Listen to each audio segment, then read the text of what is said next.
ఏపీలో వెదర్ రిపోర్ట్తో మేము ముందుకైతే రావడం జరిగింది. ఆదివారంకి సంబంధించిన వెదర్ రిపోర్ట్తో మేము ముందుకైతే వచ్చానమాట. సో మొత్తం మేము చూసుకున్నట్లయితే ఆదివారం నాడు ఏపీలో మరొకసారి అయితే చల్లని వాతావరణం అయితే రాబోతుందన్నమాట. సో రాష్ట్ర వ్యాప్తంగా చూసుకున్నట్లయితే ప్రశాంతమైన వాతావరణం అయితే ఉండబోతుందని చెప్పేసి చెప్తున్నారు. ఎక్కడా కూడా పెద్దగా వర్షాలు కావచ్చు, అదేవిధంగా ఎండ కావచ్చు, రెండూ కాకుండా మితస్థంగా వాతావరణం అయితే ఉంటుందని, మధ్యస్థంగా వాతావరణం ఉంటుందని చెప్పేసి చెప్తున్నారు. మనం నిన్న చెప్పుకున్నాం ఆల్రెడీ.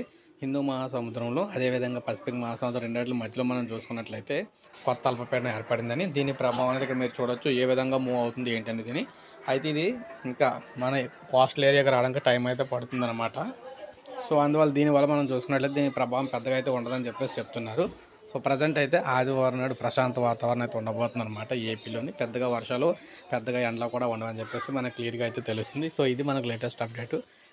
లైక్ చేయండి, సబ్స్క్రైబ్ చేసుకోకపోతే మన ఛానల్ సబ్స్క్రైబ్ చేసుకొని ఫాలో అవుతున్నాను.